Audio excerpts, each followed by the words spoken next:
And yet you still got it to me on time. 2 characters.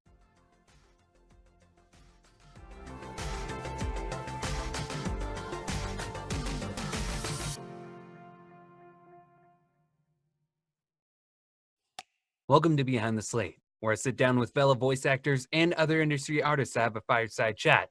I'm your host, Christian O'Boyle. If you'd like to know more about me, please check out my website at christianoboyle.com. In this episode, I'll be talking with Nikki, Flynn, and Edwin Dantes, writers, casting directors, and more for the audio fiction series Anthologies of Ullord. Nikki started college wanting to be a novelist.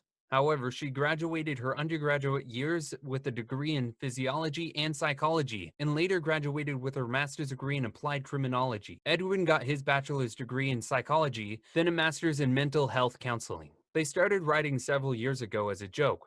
However, Ullord has since expanded into several novellas and an audio fiction. So one of the things that we are what I'm doing on Behind the Slate, as you guys have noticed, is I'm interviewing and talking to voice actors, but as well as industry artists, including writers and directors. And that's kind of where you guys fall in, is in the writer category, and directors and everything else. So in the end, what got you, Nikki, and then Edwin, what got you guys into writing? I've been doing it since I was a kid, and that started pretty young because what would basically be considered fan fiction at this point, well, my aunt had bought Cinderella, had me watch it with her at one point when she was babysitting me, and she was like, "What do you think?" And I was like, well, her stepsisters were just mean to her for no reason, and I don't like that. And so I wrote this dumb little, I think I was like 7 or 8, dumb little story on that she did something mean to them first. Oh. And ever since then, I've been writing a little bit off and on, and obviously broke away from what would be, 8-year-old fan fiction into original stuff. And in my case, not actually all that dissimilar. I kind of started writing a little bit of fan fiction whenever I was in my teenage years. I've been more off than on in the since then, but yeah, when it was like 4 or 5 years ago at this point that you and I started writing Nikki, because we had a dumb, stupid idea in our heads based around, of all things, Dungeons and Dragons and bards and all the jokes that come with bards. I'm sure you can picture where that goes. Oh, yeah.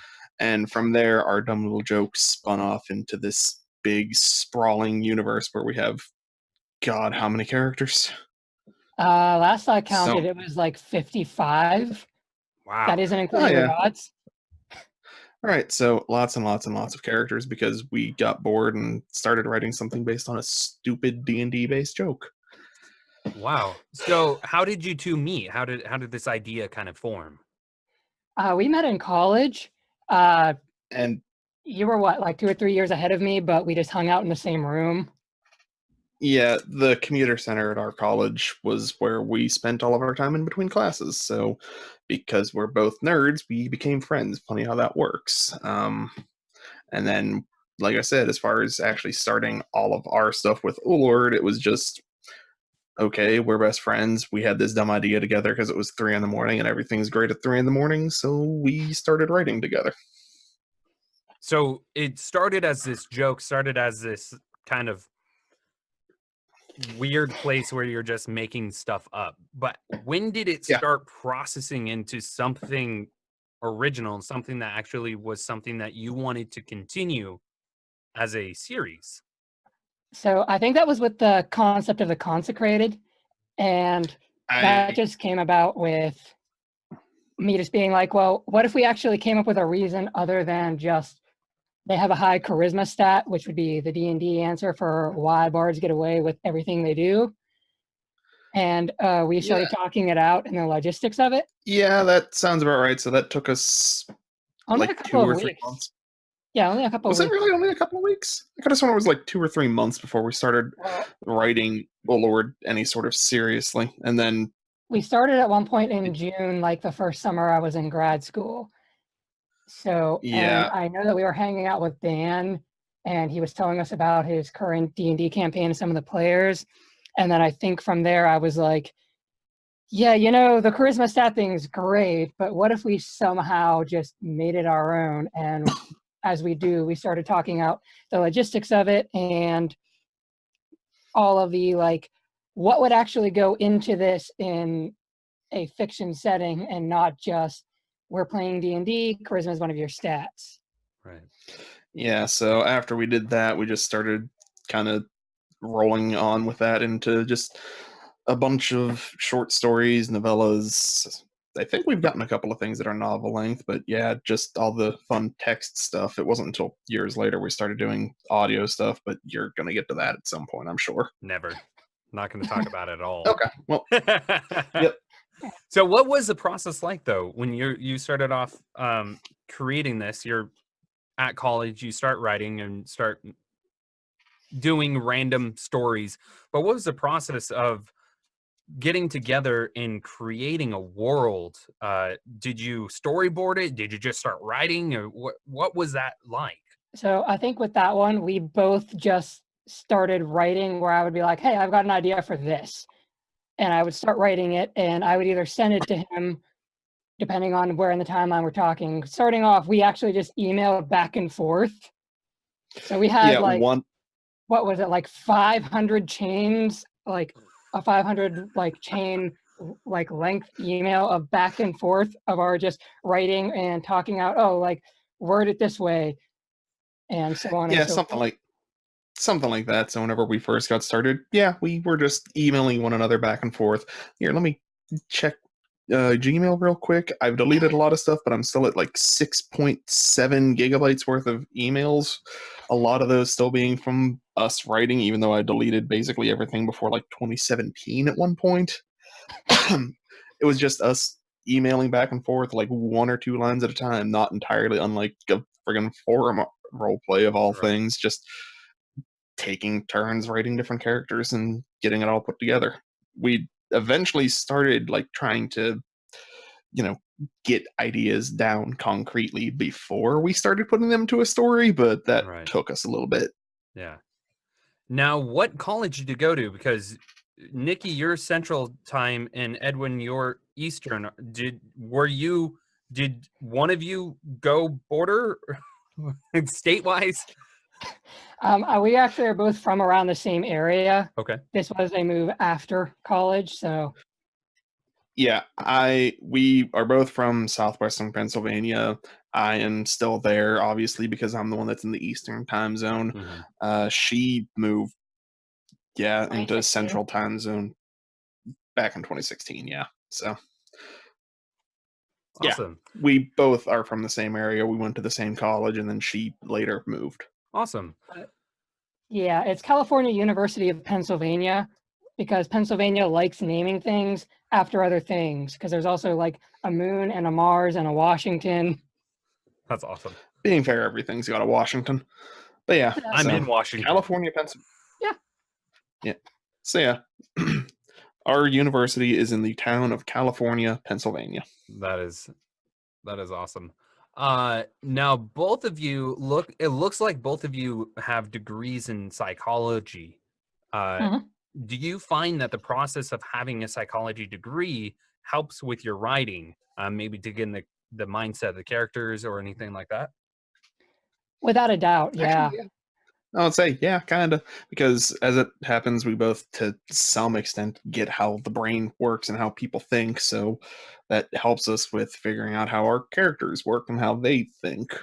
Right. I also think it helps with whenever we're talking about characters that don't necessarily share our viewpoint, that we're not just doing a self-insert that some people inadvertently do when they start writing.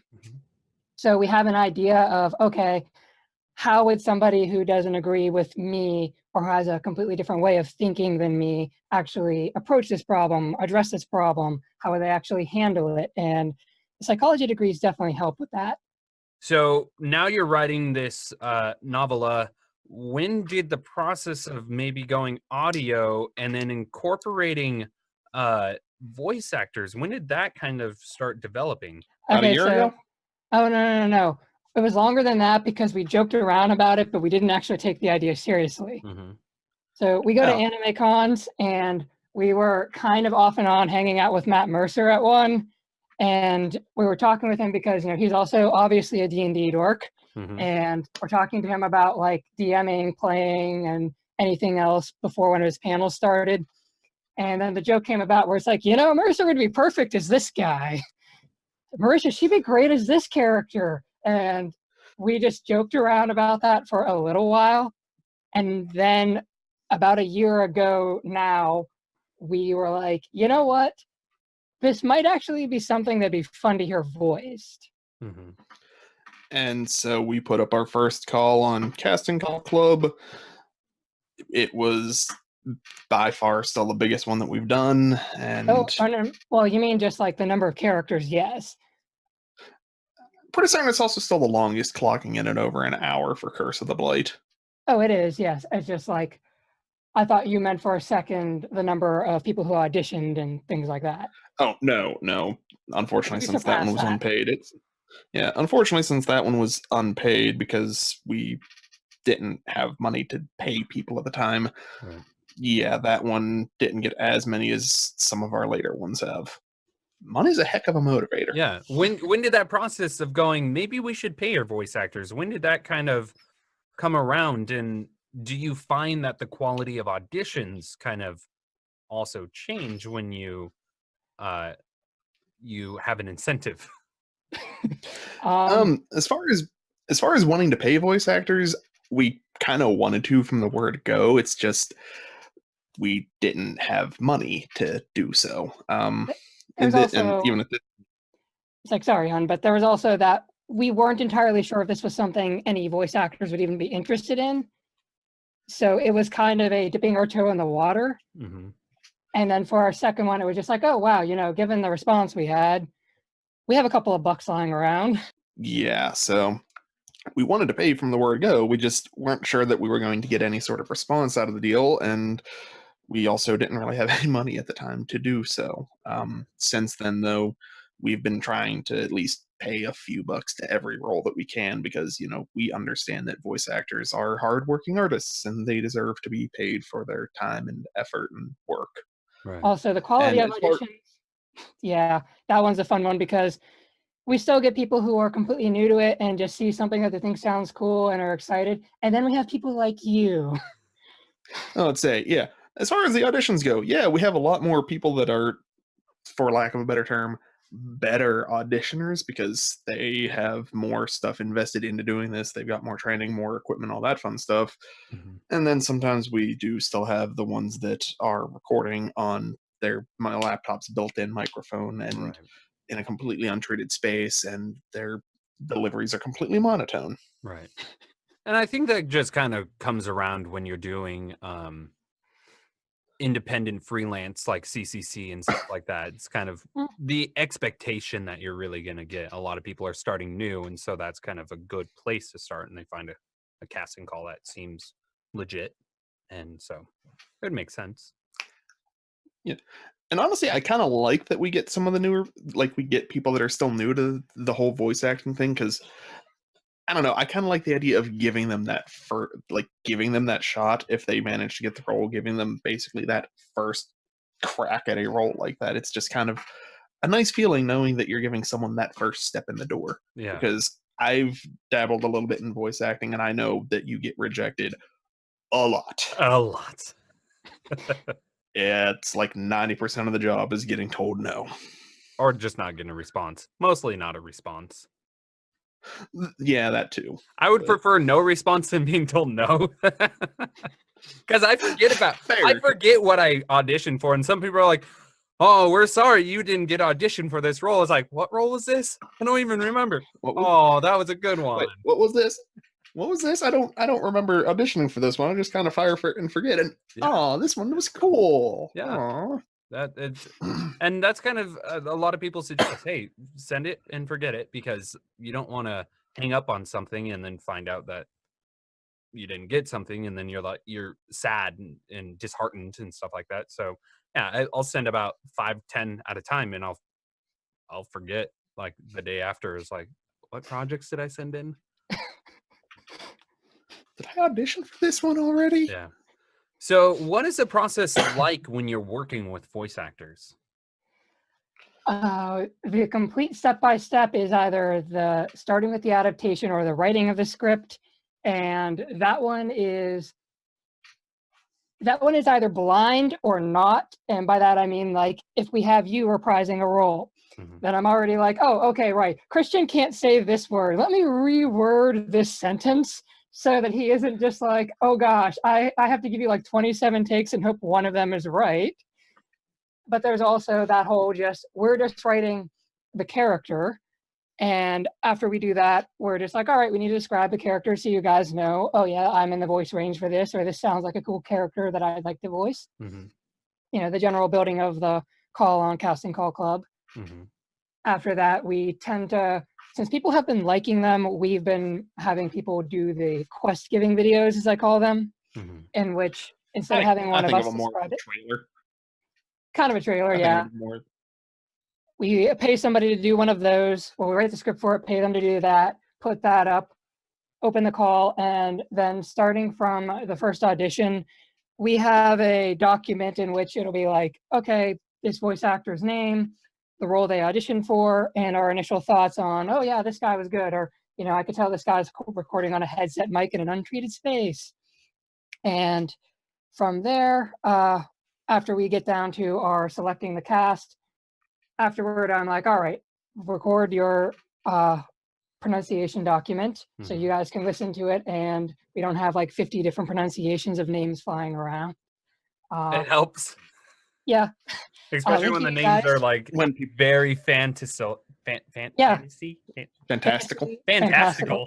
Phantasmal. Yeah, it also helps whenever people actually listen to it, because we've had a few actors who unfortunately don't. Oh. We've had a few good actors who unfortunately don't. Yeah, so we've had to send them requests to, hey, could you maybe redo these 6 lines where you say this character's name and pronounce it like this? Yeah. Say after we actually give you the pronouncing guide and the script link, it's basically alrighty, I tend to let you guys go for it because most of you are pretty good at time management. And so I might check in a week before it's due and you'll just be like, oh, I'm set to record it tomorrow or what have you. And ideally, you know, everybody sends me everything before the due date. Yep. And anything like, you know, mispronouncings and retakes or things of that nature are hopefully done before then too. Yeah. I was last one. You send it like the day before and I was like, I knew I had something to do. And yet you still got it to me on time. 2 characters. Yeah. I ran to the booth and recorded everything and I sent it. I was like, oh, today's the due date. At least I'm not late. Yeah. Right. The key word there being ideally, because with this last one, it was like pulling Easter and the con really did not help. Right. Because we were at an anime con and we actually did a panel and streamed it on Ed's Twitch. And it was just Easter bad times for everybody. So yeah, pulling teeth a little bit. Yeah. And I think well, I think when I sent everything in, you're like, hey, everything's good. I was like, whew, no retakes needed. Well, it also helps if you tend to give me 2 or 3 takes, so I can usually use something. Yeah. I like giving the additional 2 or 3 takes just so there's 1 options, and 2, hopefully one of those deliveries is what you're looking for. So that way there's less chance of having to redo it unless I mispronounce a word 3 times, which can happen, but I don't think I've had the issue of having to redo a line because of mispronunciation. Not with us, anyhow. Yeah. I tend to remember those of you, because then I'm just like, read the pronouncer in the message to you. They get personalized like that. Yeah. Yeah. And I was going to say, as far as like generally working with actors, we've been, for the most part, kind of blessed in that our actors tend to be like she said, pretty good about it. We can more or less leave you all to your own devices and just remind you, hey, by the way, don't forget that we are paying you to do this thing. Right. So it's, like I said, been kind of fortunate for us in that regard that we don't really have to be taskmasters cracking the Right. whip or anything like that. Right. And generally, I'm one to send in lines 2 days after receiving the script and stuff. So when I got a message saying, "Hey, don't forget lines are due tomorrow," I literally had a heart attack because I was like, I meant to send that like a week ago. Like, I feel bad when I send it on the due date. Like, I usually try to send it 2 to 3 weeks earlier if I can. Or And that's Don't worry, you appreciated. still managed. Yeah, and don't worry, you still managed to get us lines before some of our actors on this last one. yeah. I'm not naming names because I'm not about that, but don't worry, you still got us lines like a week or two before some of our actors this time. All right. Now, do you find that when having a recurring role, that when you're writing for that character, can you kind of almost pre-visualize or hear the actor speaking so you can actually hear your character talking as you write? Yes. Oh, Yes. undoubtedly. I've tweeted about that a Oh. few times. Mhm.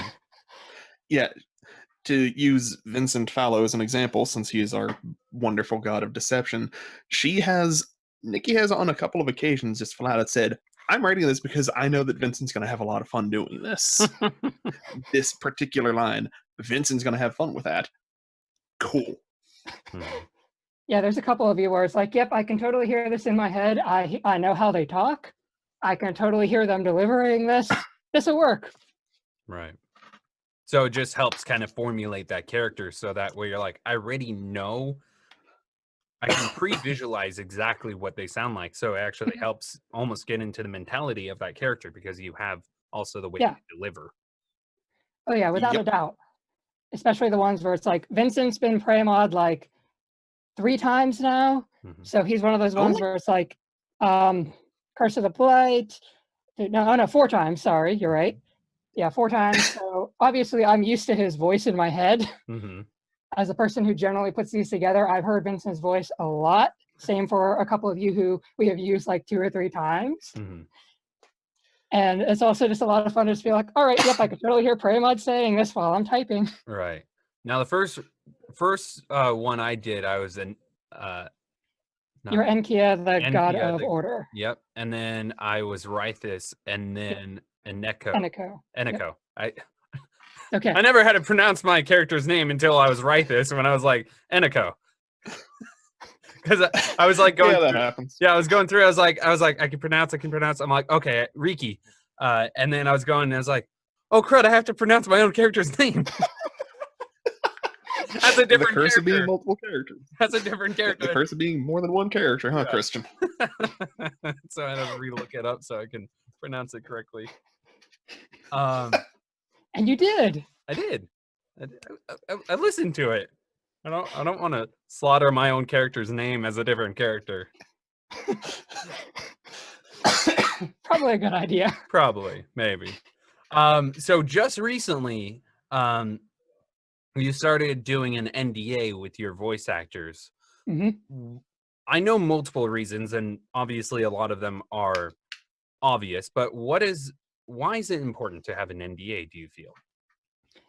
Well, I think for one thing, if someone is completely brand new and they just say, nail the audition, and we're like, yeah, this person for this role. Mhm.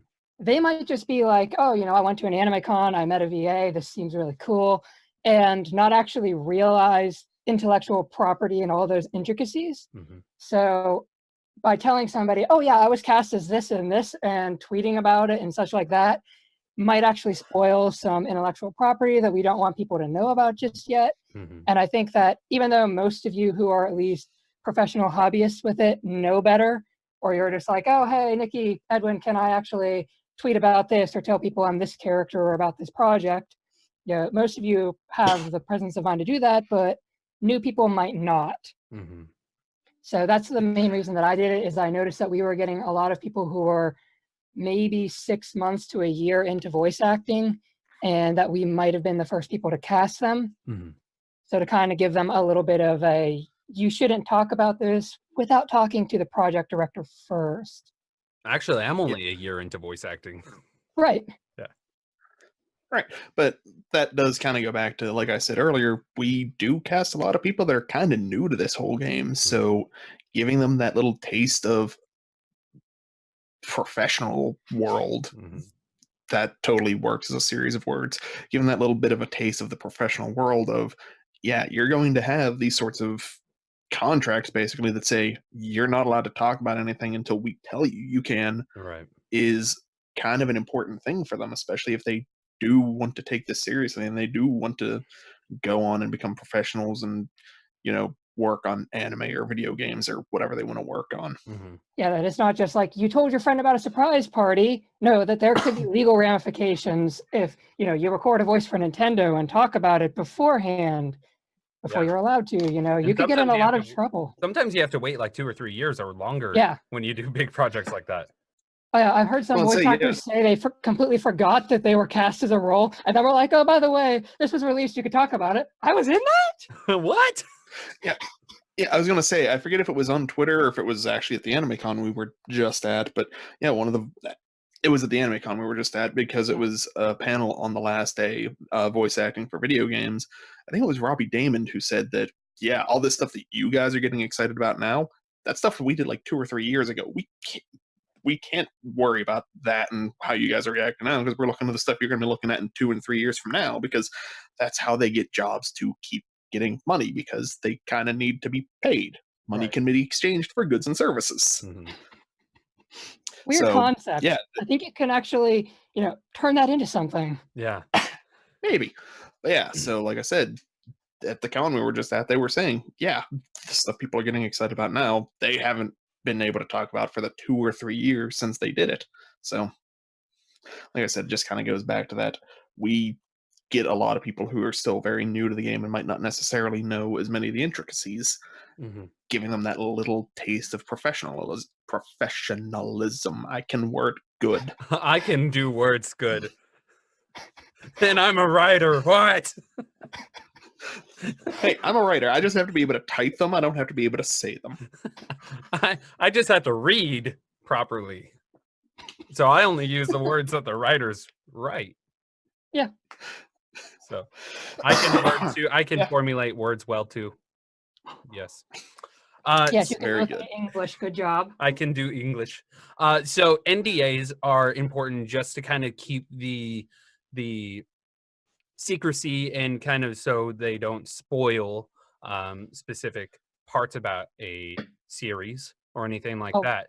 So part of it also being spoiler, like, if you get to read the entire script, and I know some of you have since learned to read the entire script to know what you're reacting to, a lot of people on the internet just really don't like spoilers. So the cast, it's weird how that works. I know. So the cast, they kind of know some spoilers, as well as like, if you're doing a Christmas kind of recording and you don't want people to know about it until like, December 23rd when you release it, and it just kind of feels like a nice Christmas surprise, for instance. Yeah. Like, it's almost like there's this massive hashtag campaign regarding that very movie that I said that I saw earlier. Don't spoil the end game. Like, people hate the notion of things being spoiled. Yeah. Obviously, I'm not being anywhere near presumptuous enough to compare us to this 10-year, 22 movie undertaking, but people don't like spoilers. Now, yeah, we go ahead. I was just going to say, like I said, we're not nearly that big, but on the other hand, I'm sure we have our fans and they wouldn't want people spoiling our stuff for them. Right. So do you feel that maybe more projects should have an NDA or have a contract with voice actors, even if it's non-paid? Do you think a contract would possibly be important? I mean, it really depends on the project, because for some of them, I've seen a lot of them on Casting Call Club, and some of them that have been, like, we've retweeted. It's like, oh, this is my senior project for film school, and it's animated, and I need voice actors. Well, that sort of a project, kind of up to them discretion-wise if they really want or need one. But for the most part, it's like, it's going to be shown to probably a panel of professors at their senior seminar presentation of this is what I did for X amount of years I was in school. So those ones, maybe not as much, but it might kind of help a little bit with standardizing the industry for people who want to be industry established. Mm-hmm. Yeah, I'm going to say that I kind of agree with that it's a matter of scope. Like she said, someone's senior project for high school or college or something like that, like a senior seminar at an animation school or something. Probably not, because that's going to have an extremely limited release. There's not going to be anybody that's going to see it outside of that half a dozen professors or however many teachers that are going to be watching this thing. But I would say that anything that you plan on giving, and that's a generalized you here, anybody that is doing a project that's going to see any sort of broad release, like, our stuff, which we put up on YouTube, anybody that does a fan dub that, again, they're planning on releasing that on YouTube. I would think you would want an NDA just because, like I said, get people used to the notion because, hey, if let's say that you were casting something and you started talking about how excited you were that you were going to be, even in a fan dub, you were going to be this cool anime character. And then they decide to recast you, not necessarily because you broke NDA, but for some other reason. Well, suddenly, you look like an idiot, don't you? Yeah. Yeah, a little bit. Now, I also think that maybe even contracts, even for non-paid, maybe it's not an NDA, but I see a lot of projects where voice actors possibly get cast. But when the directors send them, hey, here's your lines, please have them by this time, they'll blow it off, they'll forget about it, and they're like, oh, sorry, type thing. And so a contract kind of keeps them legally binded, saying, I'm going to get these lines in by this time, unless some freak accident happens or an emergency. But it just kind of keeps people in line. And again, kind of like Edwin's saying, it keeps people in terms of giving that them the professional feel of what it could be in later in the industry. Yeah, that makes sense. That makes sense to me, yeah. Yeah. I mean, we don't have a date one in ours generally. I just tell you, it's due by April 30th or whatever. And most of you tend to be able to read a calendar. Yeah. Usually. Most of the time. Usually. Most of the time. So kind of going off of that, what is possibly a good process of an actor to have a good relationship with their directors? Oh. Okay. For me, the actors that we have worked with that I have enjoyed working with the most are the ones who know how to communicate. The narrator on our project, a couple of projects back, whenever we first cast him, he flat out sent us a message saying, hey, I'm coming down off of the flu or something like that. And his doctor had him on vocal rest. He kept up to date with us. He kept us in the loop. He kept communicating with us, letting us know how his recovery was going, letting us know, okay, my doctor finally cleared me to be able to do non-stressful stuff like, say, the narration we'd cast him for. So communicating with your director is, as far as I'm concerned, probably the biggest thing. Aside from, the general, don't be a diva, don't be a selfish show-stealing prick, but communicate with your director. Keep them in the loop. Let them know when things are going to be going, like if there's going to be any delays in what you're doing, if there's going to be any problems with what's going on. Heck, harkening back to our very first project, that unpaid one, it took, 2 or 3 months before the one actor would cast it as a child. Did I just say casted? That we'd cast as that child character. That we'd cast as that child character finally told us, oh, hey, by the way, I'm not going to be able to do this kid voice. And this was 2 or 3 months after the fact. Yeah. So, and definitely agree with that one there for, as your director, keeping me happy is me knowing what's going on. Like, you don't have to give me your entire life story. I don't have to know your wife and kids and mom and dad's, et cetera's names and your entire day-to-day schedule. But those of you who we've worked with multiple times and have had stuff come up have actually been like, I'm on vocal rest. I've caught Vince on vocal rest at one point for one thing, because I think he was just sick 2 or 3 days before. Like, and he was like, I'll get these to you as soon as I can, but I'm on vocal rest. Well, I have an idea that he's not going to immediately give them to me that same day. Mm-hmm. A couple of other people had similar things come up, have been told of that. And I mean, in general, he already covered like not being a diva or a jerk. That kind of stuff is greatly appreciated. You don't, it doesn't really take much effort to be like, oh, thank you for casting me. All right, it was nice working with you. Even just short messages like that versus me not hearing from you at all. Mm-hmm. Like, one of the things that's on all of our projects now is that after you're cast, you have 3 days to accept the role. And then I will make like one final attempt to contact you. And if not, we're going with somebody else. Mm-hmm. And that's partly because I hadn't heard from people after casting them.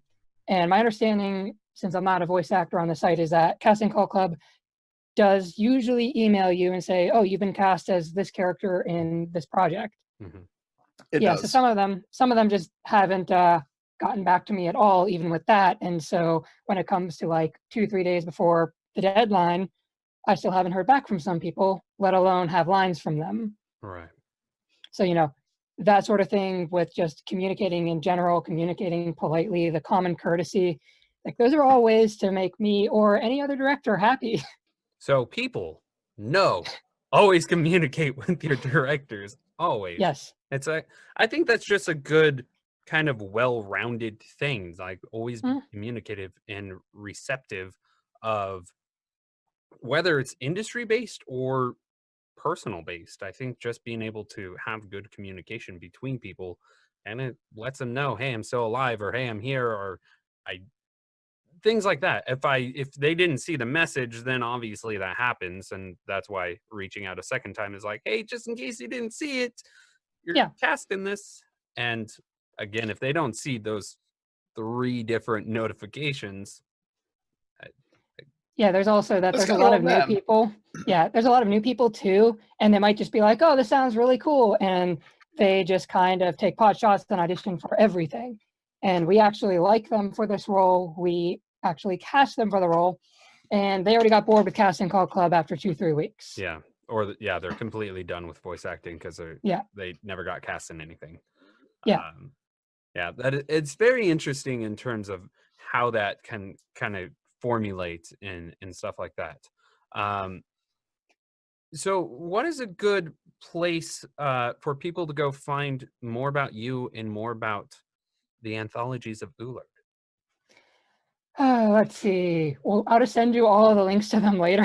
But we're on Twitter at Ullord Writers. It's like we do have Facebook page that Ed maintains. We have a Patreon page. You totally maintain it. We have a Patreon page. We have a Coffee page. I don't know if it's supposed to be pronounced Kofi or coffee, but I always think we're writers. You buy us a coffee. I always pronounce it Ko-Fi. Okay, Same, or Ko-Fi. don't worry. Yeah, don't worry. I pronounce it Ko-Fi, even though Nikki does have a point. Probably coffee. It probably is because the site's model is, hey, buy this person a coffee. And then there's also the server for Discord. Mm-hmm. Yeah, so we have all those. So yeah, we do have a Discord server. And then if you want to take a look at some of the anthologies of Ullord stuff that isn't necessarily the audio things we've been doing, we have self-published a lot of our stuff through Amazon. So yeah, just searching Nikki, Flynn, and Edwin Dantes should get you like all like 14, 15 books that are on. Awesome. So yeah, like I said, if you're interested in reading our stuff instead of just necessarily listening to the audio fictions, because heck, a lot of the stuff that we've written, we haven't made into audio fictions. Likewise, a lot of our audio fictions are stuff that we've done originally for audio, not as written book document books. I can English real good, especially on 3.5 hours of sleep. I can speak Welsh. Yes, I can do the English good likes. We actually only have one that's both. Curse of the Blight's the only one that is both a book and an audio fiction. So awesome. So there you are. We have like 14 other things up on Amazon that you don't have an audio equivalent for. So if you're interested, so if you like the stuff that we write, please go buy our stuff. And there's also the YouTube channel and such that is actually on, if you like it, subscribe. We do put up stuff basically every month. Hit that bell, all that other fun YouTuber garbage. I say all that garbage. Yep. He does. Yeah, okay. I mean, at the end of the video, I believe, usually. Yeah, that's usually where it happens. Thank you guys so much for being on the show and talking with me. But of course. Thank you for inviting us onto the thing to do the thing. Yeah, and so this is a way for me to, or for you specifically, to introduce yourself, for people to get to know you, a way for you to talk about your work and what you're doing, and possibly gain people to go, oh, Nikki and Edwin, they're actually pretty cool. I want to audition for one of their projects. Whether that's 2 people or 10 people, it obviously we don't know the numbers, but it's not a numbers game. It's just putting your story out there and stuff like that, and getting people to know who you are. And again, for me specifically, for me to get to know who you are, because obviously we message back and forth, and I don't think I've even messaged Edwin. I don't think so. Most people tend to No. talk to me. I think we've only had one actor who's talked to Edwin more than me. And that would be the narrator that I'd mentioned earlier, who was very good about communicating that he was on vocal rest because he just finished being down with the flu or whatever. Yeah. But also for being the director, I also I've been told that it's intimidating to message me and just be like, oh gosh, like I've got a little bit of a head cold. I don't know if I could do this. And they're like terrified because I'm their director to say anything, or like we're immediately going to be like, all right, next choice, recast. It's like, and it's like, you're human. You're human. You understand being sick. People get sick, and especially voice acting. You can't really voice act when you're coughing or congested. Yeah, unless we're like, hey, Christian, we need some coughing lines. Yeah. Oh, good, I'm sick. Perfect. Let me just hop in the booth. I got this. We're good. Yeah, and it's like, I don't want people to be afraid to actually be like, yeah, I'm sick. I can't do this for another week or 2, or can I get an extension? And there are a couple of voice actors who have absolutely no problem messaging me. I talk to them fairly often, a handful of them, and they're just like, oh, yeah, I have no problem telling you I'm sick, or I'm going to be on vacation that weekend. Can I get an extension until Monday, you know? So again, don't be intimidated. I'm actually very nice, and I like you guys. We're dorks too, don't worry. Thanks for listening to Behind the Slate with guests Nikki, Flynn, and Edwin Dantes. If you like the episode, please subscribe to the channel and click the bell button to stay notified. I look forward to seeing you again. Now we're recording. Yay! Yay, technology and everything. And now we have 3 different time zones right now. We have East Coast, Central, and Pacific. Right, so you're magical and you have a balance. This is my first show and I'm the tree. You watch my videos? My lack of game is bothering me so much. I make funny voices, that's all I do. Here we go on another adventure. You're like, ah! Ha ha!